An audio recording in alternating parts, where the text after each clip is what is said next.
Oi, meus amores, feliz de estar com vocês aqui hoje de novo. Hoje nós vamos conversar sobre o item 6 da introdução do Livro dos Espíritos. Mas antes da gente falar o que é esse item 6, nós vamos precisar lembrar um pouquinho qual é a ideia de uma introdução. E isso é muito importante, sabe por quê? Primeiro, para entender o que acontece com o item 6. E segundo, porque durante uma boa época da nossa vida, e para falar a verdade, é a época que a gente é um pouquinho mais novo, a gente tem a tendência de achar que introdução é a parte chata do livro, que a gente pode pular porque não tem importância nenhuma. Só que quando a gente cresce um pouco mais, começa a estudar um pouco mais, a gente começa a entender que, na verdade, a introdução é a parte do livro onde o autor apresenta para a gente qual é a ideia central ou quais são os principais pontos que serão abordados dentro daquele texto que ele está escrevendo. E com Kardec não foi diferente.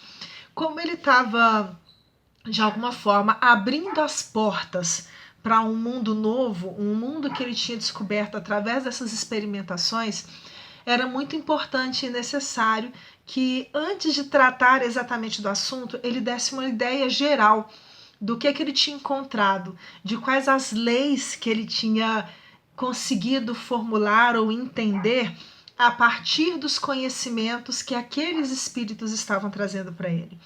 E eu estou explicando dessa forma porque no item 6 ele vai, na verdade, apresentar um resumo do que é essa doutrina dos espíritos, o que é esse conhecimento novo que estava sendo apresentado neste primeiro livro, que é o primeiro livro da codificação kardeciana.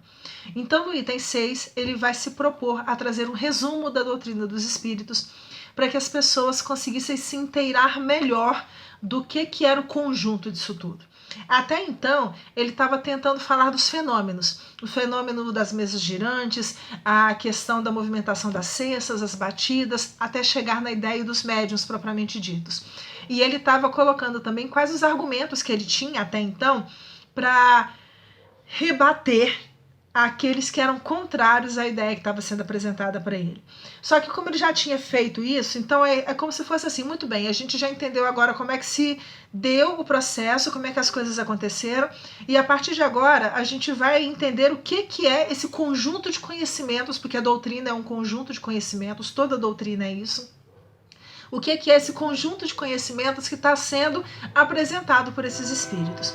E ele vai abordar uma série de tópicos.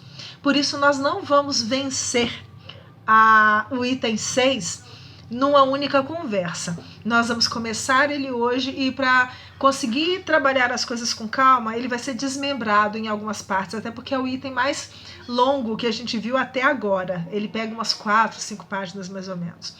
E, para começar, ele vai afirmar uma coisa que a gente já falou lá atrás, um dos nossos primeiros encontros aqui no canal, onde estava sendo apresentada exatamente a ideia de Deus.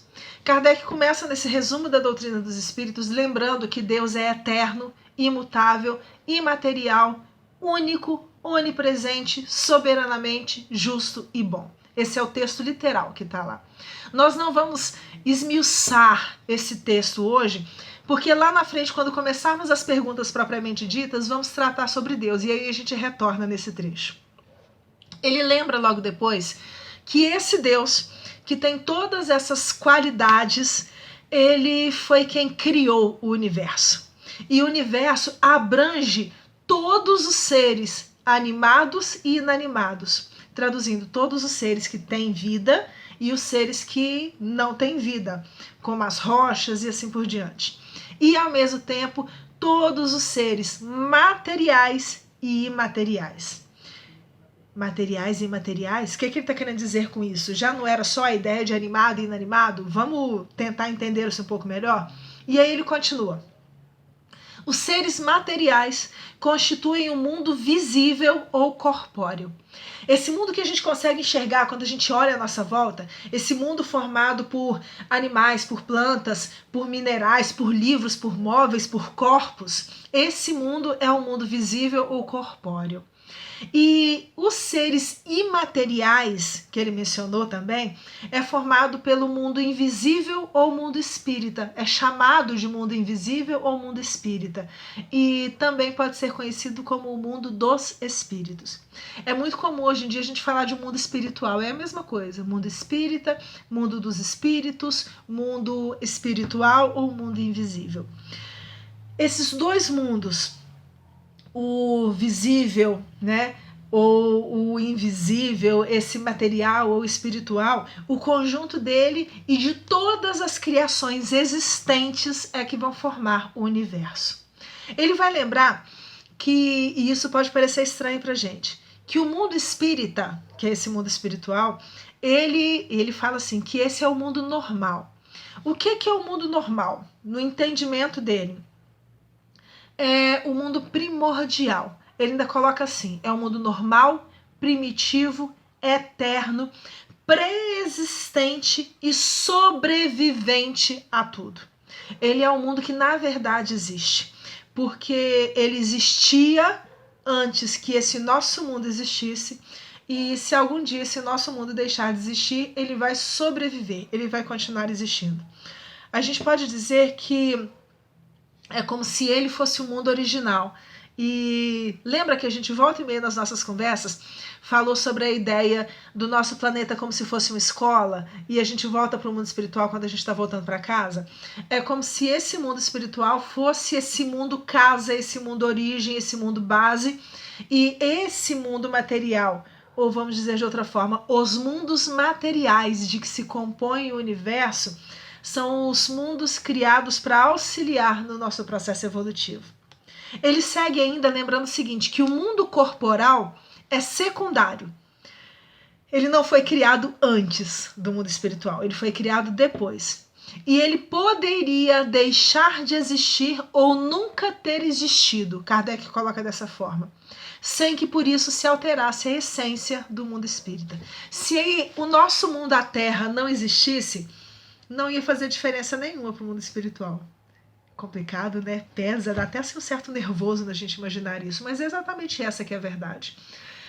Alguns filmes falam de mundos que deixaram de existir, né? Para quem lembra, para quem gosta de histórias de super-heróis, vai lembrar que a história do Superman começa com seu planeta Krypton sendo destruído.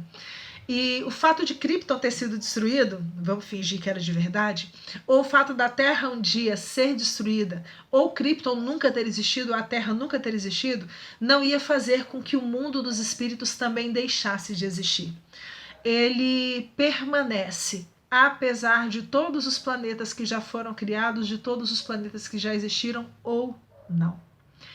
Esse resumo ele é meio longo. Nós vamos precisar ainda de algumas outras conversas para entender ele um pouco melhor e para poder trazer todas as referências que ele traz. O ponto seguinte que Kardec vai abordar, porque nesse início ele falou sobre Deus, falou sobre os mundos e falou sobre uma espécie de natureza desses mundos. Depois ele começa a falar sobre os espíritos. E é sobre os espíritos que vai ser a nossa próxima conversa. Um beijo grande para vocês, muito obrigada pela companhia. Tem sido um prazer encontrar com vocês aqui nas nossas conversas. Qualquer dúvida, aproveitem para colocar os questionamentos de vocês nos comentários.